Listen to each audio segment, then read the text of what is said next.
살펴보았습니다. 생명에 없는 땅의 티끌이 살아있는 이가 되는 그 창조의 기적 앞에서 그토록 오만하고 또 흉내내었던 애굽의 요술사들도 두 손을 들고 이것은 하나님의 권능이니이다라고 하면서 그렇게 항복을 했었습니다. 그리고 파리 떼가 온 애굽 땅을 시커멓게 뒤덮게 되자 하나님은 자기 백성들이 사는 고센 땅에는 완벽하게 구별하시고 그 재앙이 내리지 않게 하셨습니다. 바로 고센 땅에는 하나님께서 값주고 사신 속량의 은혜, 페두트, 언약 백성이었기 때문에 그 고센의 은혜를 이스라엘 백성들이 누릴 수 있었던 것입니다. 오늘 본문은 10가지 재앙 가운데 5번째 재앙이었던 가축 돌림병, 악질이라고 할 수 있죠. 그리고 6번째 재앙인 악성 종기, 독종에 대한 그런 말씀입니다. 앞선 4가지 재앙은 피, 개구리, 이, 파리의 재앙은 애굽인들의 삶의 환경을 파괴하고 또 혐오스럽게 하고 또한 고통을 주는 그런 재앙이었다면 오늘 본문의 2 재앙은 앞에 것과는 차원이 다른 그런 재앙이 됩니다. 사람이 이 땅을 살아가면서 가장 든든하게 의지하는 것이 무엇일까요? 내가 이것은 나의 안전망이라고 하는 이 2가지. 이 2가지를 하나님께서 무너뜨리는 그런 강력한 심판이 바로 5번째와 6번째의 심판인 것입니다. 재앙인 것입니다. 그렇다면 우리를 지켜주는 그런 안전망 2가지는 과연 무엇일까요? 여러분 무엇이라고 생각하십니까? 나를 나되게 지켜주고 내가 삶을 살아가도록 그렇게 지켜준 안전망, 바로 물질과 건강인 것이죠. 옛날이나 지금이나 사람들은 이렇게 생각합니다. 내 지갑이 두둑하고 내 물질의 소유가 많으면 또 내 몸만 건강하면 내 인생은 안전하다라고 그렇게 생각합니다. 그리고 이 2가지 물질이 있고 건강이 있다면 하나님 없이도 얼마든지 잘 살 수 있다라고 그렇게 착각하며 살아갑니다. 그러나 오늘 말씀은 세상 사람들이 겹겹이 쌓아 올리는 그런 철옹성 같은 안전망, 물질을 모으고 건강을 위해서 힘써 쌓는 그런 안전망이 하나님의 심판 앞에서는 얼마나 순식간에 무너지는 그런 모래성인지를 적나라하게 보여주고 있습니다. 오늘 말씀을 통해서 헛되이 붙들고 있던 이 세상의 안전망, 물질, 또한 건강을 가감하게 내려놓고 오직 영원한 반석이신 이 하나님만을 나의 피난처로 삼을 수 있는 그런 결단이 있게 되기를 주님의 이름으로 축원합니다. 첫 번째로는 세상적인 경제적인 안전망, 물질 또한 하나님의 손 아래서 하루아침에 무너진다는 것이죠. 하나님은 모세를 불러서 다시금 바로에게 보내면서 내 백성을 보내라라고 그렇게 말씀하십니다. 그런데 바로가 그 명령을 듣지 않고 보내지 않으면, 거절하면 어떤 일이 일어나게 될런지에 대해서 경고의 말씀을 주십니다. 3절을 보시면 여호와의 손이 들에 있는 내 가축 곧 말과 나귀와 낙타와 소와 양에게 더하리니 심한 돌림병이 있을 것이며, 하나님께서는 모세를 통해서 바로에게 내 백성을 보내라는 말을 바로가 거절한다면 이러한 재앙이 있을 거라고 그렇게 경고하고 있습니다. 그런데 오늘 방금 우리가 읽었던 그런 구절 중에서 의미심장한 표현이 하나 있습니다. 여러분 발견하셨습니까? 바로 하나님의 손입니다. 3번째 재앙에서 요술사들이 생명 없는 티끌에서 이가 되는 재앙을 보고 이것은 하나님의 권능이니이다. 바로 에츠바 엘로힘, 하나님의 손가락이라고 그렇게 표현을 했었습니다. 그런데 이번 5번째 재앙부터는 손가락이 아니라 하나님의 손, 하나님의 손이 움직인다는 것입니다. 바로 심판의 강도가 점점 강력해지고 있음을 성경이 우리에게 알려주고 있는 것입니다. 손가락의 재앙이었다면 이제는 하나님의 손의 재앙이 임한다는 것이죠. 그리고 돌림병으로 번역된 히브리어 데베트는 한번 퍼지기 시작하면 걷잡을 수 없이 퍼져나가서 순식간에 생명을 쓸어가 버리는 치명적인 전염병을 말하는 것입니다. 한번 퍼지면 그것을 막기가 힘들다는 것이죠. 이렇게 경고하시고 그 이튿날 하나님께서 말씀하신 대로 들에 있는 애굽의 가축들이 다 쓰러져 죽게 됩니다. 고대 농경 사회에서 이러한 가축들, 소와 양이나 낙이나 말과 낙타는 단순한 그들의 짐승이 아니었죠. 그냥 애완동물로 키우는 것이 아니었습니다. 바로 말은 국가의 군사력을 의미하는 것입니다. 말이 몇 필이 있느냐? 이것은 그 나라의 군사력을 말하는 것이죠.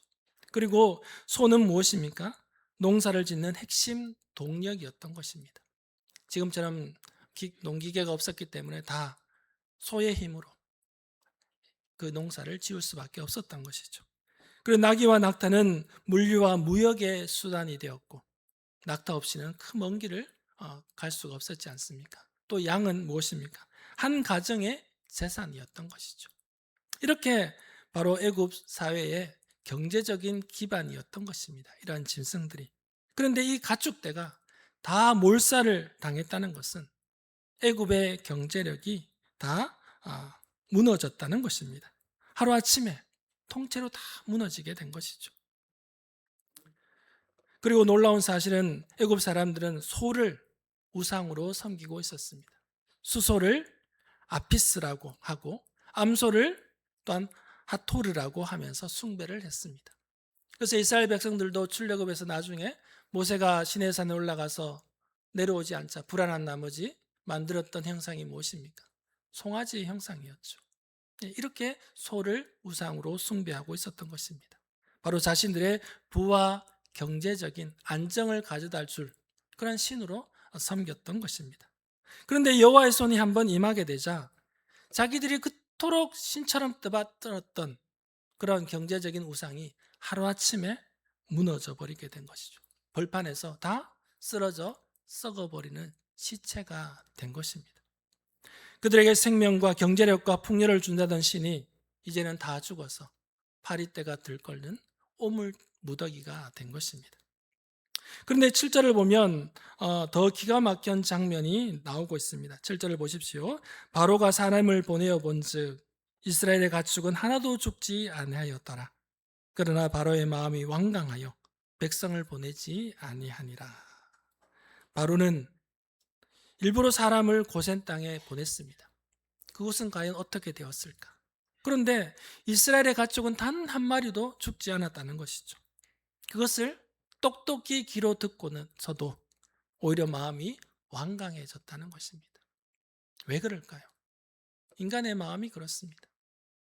말씀을 통해서 자신의 잘못을 깨닫게 되고 알게 되면 회개하고 뉘우치고 하나님 앞에 나아가야 되는데 오히려 더 고집을 부리는 것이 바로처럼 완강하게 되는 경우가 대부분입니다. 세상 사람들이 더 그렇고 교인들도 마찬가지입니다.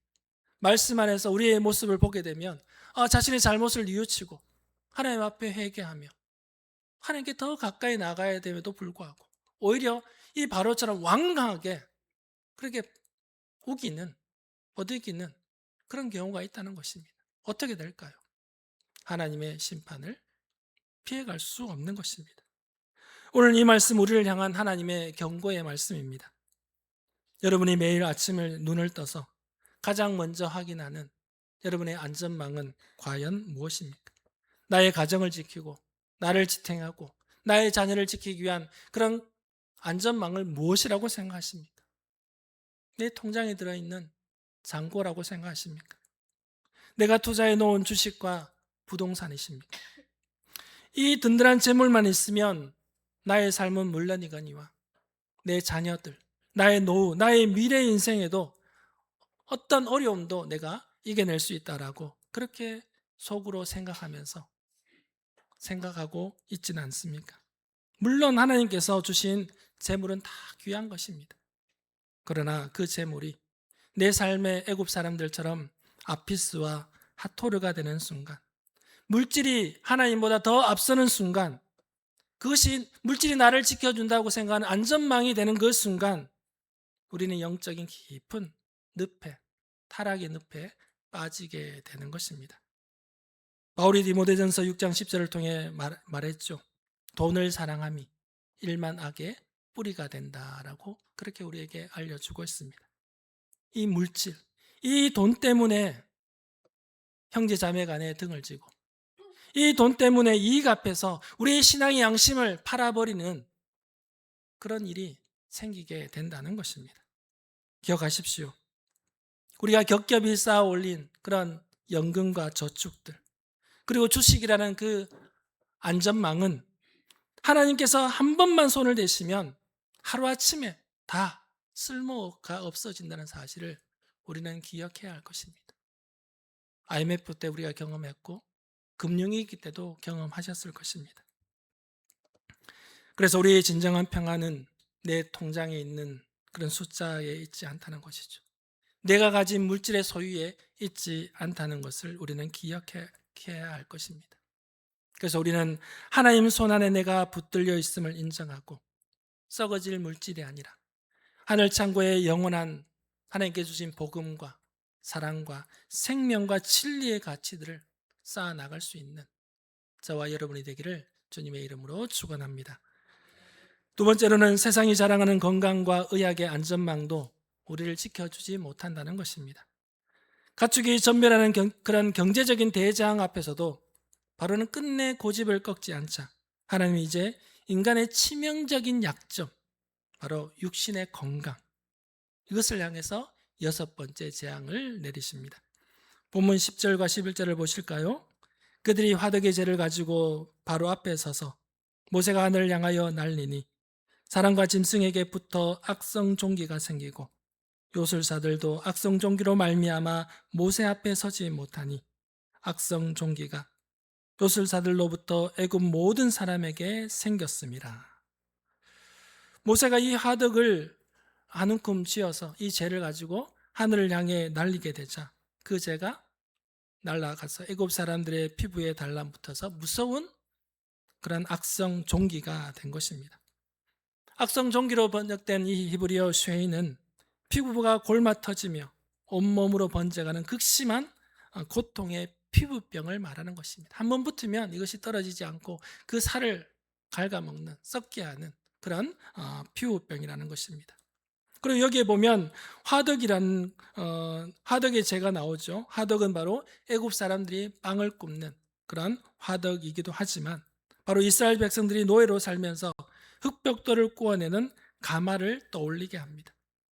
세상은 연약한 하나님의 백성을 짓밟아서 그들의 피땀 위에서 화려한 금자탑을 애굽 사람들이 세워가고 있었던 것이죠. 그런데 하나님 바로 그 압제의 상징인 화덕의 재를 도리어 애굽 사람들을 치는 그런 심판의 재로 바꾸셨다는 것입니다.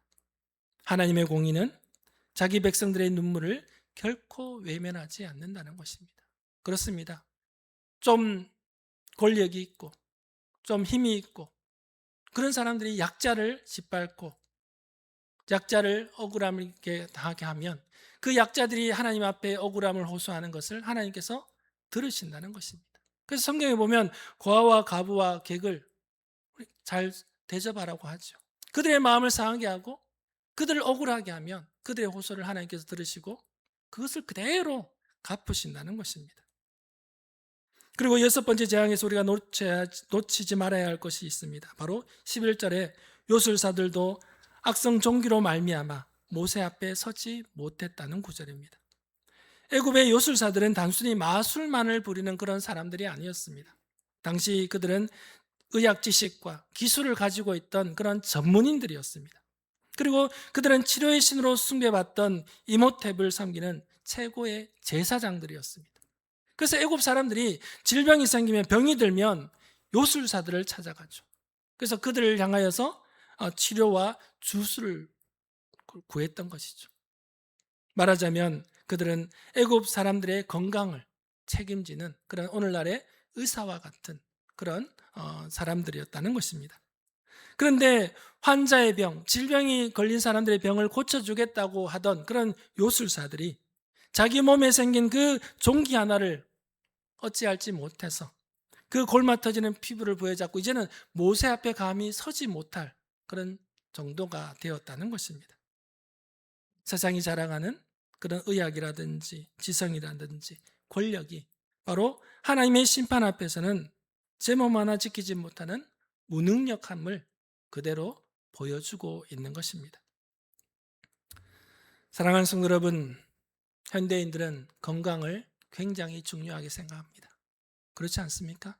예, 제가 한번 이런 상황을 겪고 나니까 가는 데마다 하는 이야기가 건강해야 된다. 건강이 최고다라는 이야기를 굉장히 많이 듣습니다. 건강 중요하지요. 예, 중요합니다. 그러나 건강이 신이 되어서는 안 된다는 것이죠. 그래서 우리는 건강 관리를 하지 않습니까? 건강에 좋다는 거 골라 먹고 건강 보조제를 얼마나 먹는지 모릅니다. 우리 자녀들이 또 부모님 건강을 위해서 사주는 보조제도 있고 또 여기저기 TV를 보다가 광고를 보다가 또 원하는 걸 사서 먹으시는 분들이 있습니다. 그리고 건강을 위해서 부지런히 운동도 하고 또 정기 점검도 검진도 그렇게 받으면서 자기의 몸을 그렇게 철저하게 잘 관리를 하고 있습니다. 물론 건강하게 사는 것 하나님의 축복입니다. 또 몸된 성전을 우리가 잘 관리해야 되는 것 또한 그리스도인의 의무이기도 합니다. 그러나 그 건강과 현대의학이 그 건강보조식품이 내 생명을 영원히 지켜줄 거라는 그런 맹신을 해서는 안 된다는 것입니다. 아무리 좋은 약을 먹고 명의를 찾아다녀 보십시오. 눈에 보이지 않는 이 바이러스 하나, 그리고 손톱만한 그 암세포 하나 때문에 우리는 속절없이 무너지고 두려워 떠는 것이 우리 인간의 한계가 아니겠습니까? 늘 건강 영접지게 살아가지 않습니까? 내 몸 조금이라도 아프면 어떻게 될까? 이것이 우리의 인간의 한계라는 것입니다. 그리고 몇 년 전 코로나로 말미암아 우리가 경험하지 않았습니까? 그 바이러스 하나 때문에 전 세계가 마스크를 하고 사람과 마주 대하지도 못하고 그런 경험이 있지 않습니까? 우리의 생명은 의학의 통제에 있는 것이 아니라 바로 하나님의 주권 아래에 있는 것입니다. 그래서 육신의 건강이라는 안전망만을 붙들다가 정작 우리의 영혼의 질병이 병들어가는 것입니다. 그런 어리석음에 빠지지 않는 우리 교우들이 될 수 있기를 축원합니다. 예수님은 마태복음 10장 28절을 통해 말씀하십니다. 몸은 죽여도 영혼은 능히 죽이지 못하는 자들을 두려워하지 말고 오직 몸과 영혼을 능히 지옥에서 멸하실 수 있는 이를 두려워하라. 하나님의 주권을 인정하고 하나님을 두려워하라는 것입니다. 육신의 안전망을 넘어서 영과 육의 참 주인이신 하나님을 온전히 경외할 수 있는 우리 교우들이 되기를 주님의 이름으로 축원합니다. 잠오십니까? 눈을 뜨십시오. 세 번째로는 십자가로 구별된 백성에게는 무너지지 않는 영원한 피난처가 있습니다. 중요하기 때문에 제가 눈을 뜨라고 말씀드렸습니다. 경제와 경강, 애굽을 지탱했던 두 가지 큰 기둥이 무참히 내려버리는 그런 아비규환 속에서 하나님은 놀라운 구원의 손길을 베풀고 있었다는 것입니다. 본문 4절을 보십시오. 같이 한번 읽어보실까요? 같이 읽습니다. 여호와가 이스라엘의 가축과 애굽의 가축을 구별하리니 이스라엘 자손에게 속한 것은 하나도 죽지 아니하리라 하셨다 하라 하시고, 하나님께서 이스라엘 가축과 애굽의 가축을 구별하셨습니다. 그래서 애굽의 가축은 죽어나가는데 이스라엘 가축은 하나도 죽지 않게 하셨다는 것입니다. 여기서 구별하리니 지난주 파리재앙 때도 살펴보았죠. 따로 떼어 놓다는 것입니다. 구별해 놓았다는 것입니다. 하나님은 지난번 재앙에 이어서서 지금의 재앙 가운데서도 자기 백성을 그렇게 구별해서 보호해 주셨다는 것이죠.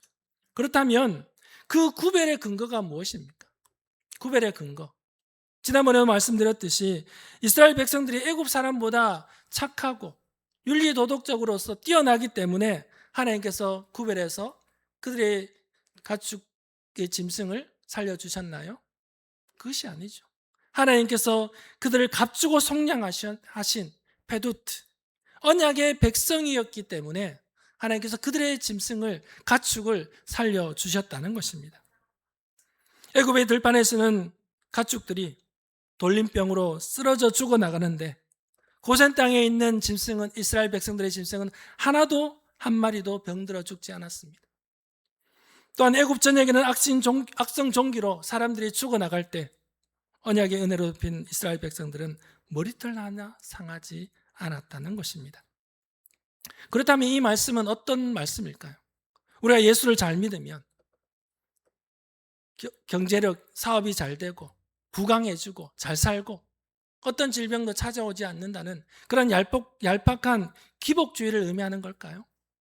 교회 가니까 잘 살게 되고 병도 낫고 그렇다더라.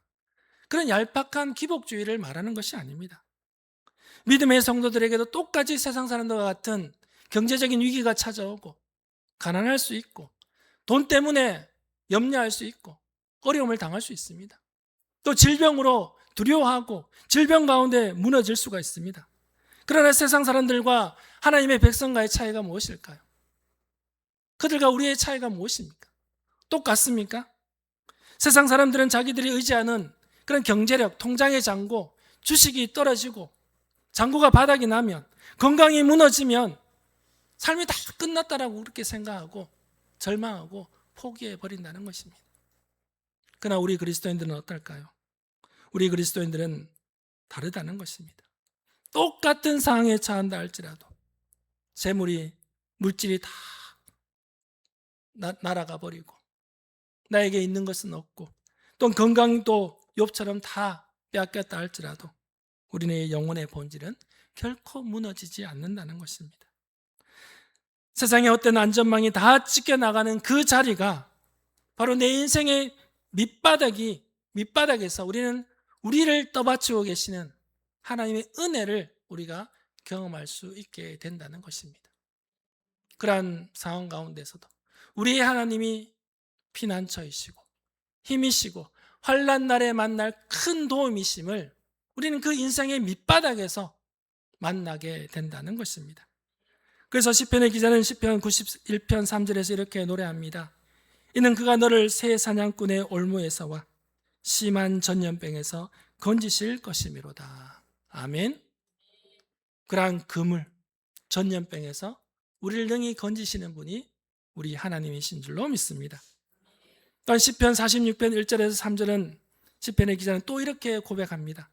하나님은 우리의 피난처시요 힘이시니 환난 날에 만날 큰 도움이시라. 그러므로 땅이 변하든지 산이 흔들려 바다 가운데에 빠지든지 바닷물이 솟아나 뛰놀든지 그것이 넘침으로 산이 흔들릴지라도 우리는 두려워하지 아니하리로다. 아멘. 그렇습니다. 우리는 무슨 자격으로 고센의 평안함, 영혼의 피난처를 누리며 살아가게 되는 걸까요? 물질이 없어도 평안할 수 있는 이유, 내 건강이 나빠져도 평안할 수 있는 이유가 무엇이라는 말입니까? 이사야 선지자는 53장 3절을 통해 우리에게 이렇게 알려주고 있습니다.